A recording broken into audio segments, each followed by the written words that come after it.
Questions for Terry? Hey Terry, first time in my 9 years on the beat that we haven't seen the offense during a practice visibility. Was there a motivation for that on your end? Yeah, we just had a new install period for those guys. We had a shortened practice, so we just wanted to make sure we got that install put in today. What have you seen from the offense since Saturday? What maybe leads you to believe that you guys are maybe trending in the right direction?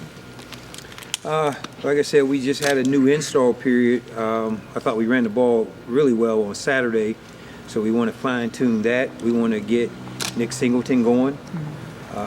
We need both of those backs to really be at their very best, and we're just kind of tuning that up.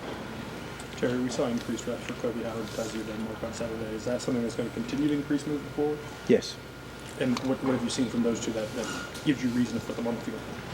They're competitors. You know, we need guys that are willing to compete and lay it on the line to win, and I think those guys can help us. Coach, you talked about getting Singleton more involved in your last answer. How do you find that balance of in the offense, trying to get him going, but also, having plays that are for the back of Katron Allen that's been more productive this season? Yeah, obviously Katron's running the ball really well. We want to try to get Nick the ball out in space. He's a faster back.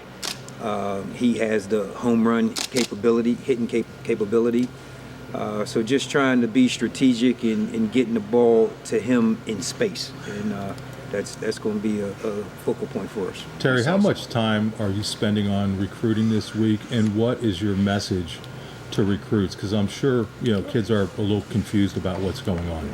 Yeah, we're going to recruit this week. We're going to touch base, especially with all our commits and the guys that are kind of on the fringe of, they were committed and now they're kind of looking around.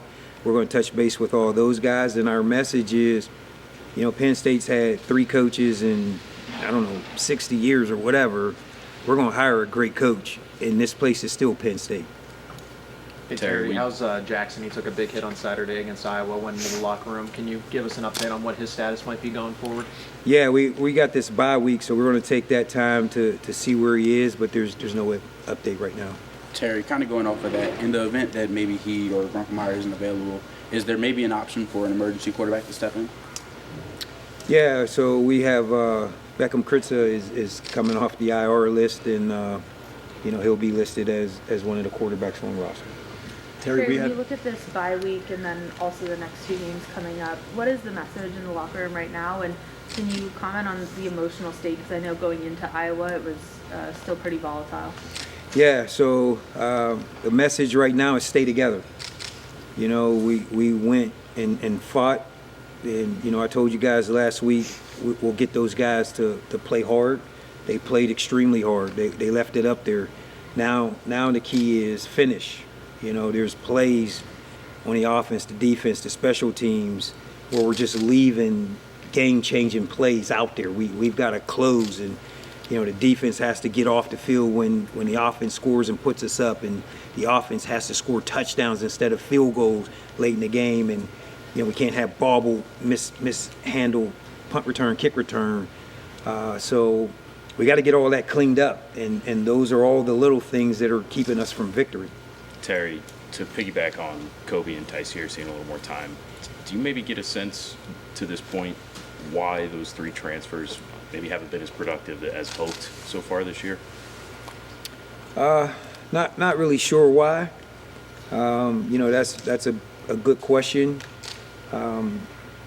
My job is to just try to change things up, and the success was the success that they had, and I'm coming in with a new set of eyes and lenses to see this thing, and I've seen Kobe and Tyseer because I coach the DBs, and I see them every day, and I know what they're capable of, so I'm gonna give them a shot.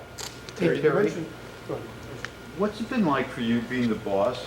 Practice schedule, running the meetings. How's that transition been for you? I think the transition's been really good. This week has slowed down tremendously from last week. This is a big job. This is a CEO job, and it's so much more than coaching guys on the football field. It's all the organization, it's the media, you're running everything, and so all of that was kind of rehashing some old memories from when I was a head coach, times 10,000. I think this week is slowing down. This week, I've already watched more film on Ohio State than I watched on Iowa the whole week last week. So we're ahead of the curve, and I think now we're going to settle on in and kind of get into a routine and just keep putting our best foot forward. Terry, Chaz Coleman, I believe, has played 12 combined snaps the last couple games. Is he dealing with something injury-related, or is it more of a personnel decision on Jim's end, why we haven't seen much of him? Chaz was sick going into, I think it was the UCLA game, and he's just now getting healthy. And then with the Iowa game, Chaz is more of a pass rusher, and he didn't fit the game plan for what Iowa was going to bring. They were going to run the ball, and he's a little thinner on that side. That's why Yvonne played a lot more in that game. To stick in that room, I think we saw Zariah go out early in that game, and then Jalen was out on the availability report. I don't think we saw him today. Do you have an update on either of them? Yeah, there's no updates on them. With the bye week, I fully anticipate those guys will be back at some point. Terry, we've heard from some of your DBs that have said that they've gone to defensive staff meetings to try and get a better grasp of what Jim wants out of the defense. I've never heard DBs doing that before. What do you feel like they have a grasp on this defense, or what can you maybe do to kind of keep that learning process going? Yeah, those guys come in there sometimes when we watch practice or watch the film after practice. There's a lot of combination calls, right? If the offense does this, we're going to do that. And there's like 6 different options to a single play. And, sometimes there's not really a right or wrong. It's they got to just confirm a call so we're all on the same page. And then you all obviously want to be in the perfect call. And so those guys are trying to learn that. I think they have a good grasp of it, but they're still learning it. And, it's still a work in progress, and we just got to get the mental thinking out of it where our guys can play fast and be more athletic and better players. Is there anything that you can do to speed that up, or is that just how long this defense takes for guys to learn? Yeah, it's complicated. Yeah. It's very complicated. It's pro-like. So this is really good for our guys that dream and wish to go to the NFL.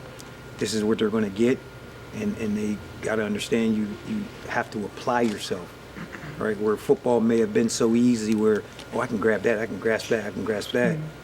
Now all of a sudden, you have to study this like education, going to math class, So Terry, you mentioned trying to find a spark and also making changes. Has there been any thought to maybe giving other coaches more of a voice into the play calling on either side of the ball, trying, just change the voice in the player's head?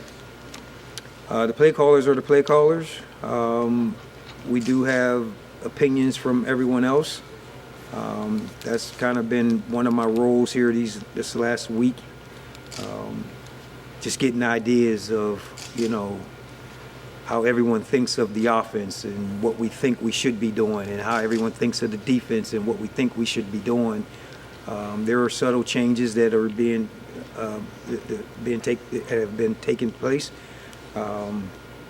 We're just going to continue to try to tweak here, tweak there. We're not trying to blow this thing up. At the end of the day, man, we've lost 4 games, and in any game, one play could make a difference. We're trying to close the gap for that one play difference, and that's what we're grasping onto. Terry, do you think you can get to a place where you play complementary football with this team across the ball? We have to. It's the only way to success, right? And all 3 teams have to be clicking on all cylinders.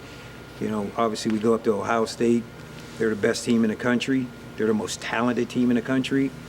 We have to be clicking on all cylinders to give ourselves a chance for that game. Terry, on Saturday night, you talked about the struggles of getting the ball downfield, getting completions even in the intermediate range, and you said you needed to fix that. It was your job. Have you had some significant dialogue on that subject with Andy over the last few days? And could you maybe, if you have, could you tell us maybe where you think that process is going? Yeah, we had those conversations last week, and we continue to have those conversations. That's going to be a part of, Taysir and Kobe as a part of that, right? Like, how can we get the ball in different areas of the field?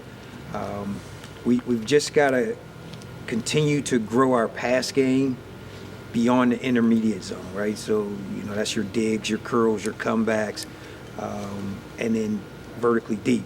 And, just to, with our run game starting to click and starting to hit on all cylinders, we've got to be able to play action off of that and go in behind the linebackers and develop that pass game. So we've been talking about that a little last week and a little more this week. We have to execute that to have a chance again. Terry, there was so much emotion from the sideline during that game against Iowa. Is this still a team that wants to fight to the end of the season? Yeah, they don't have a choice if they're going to play for me. Like,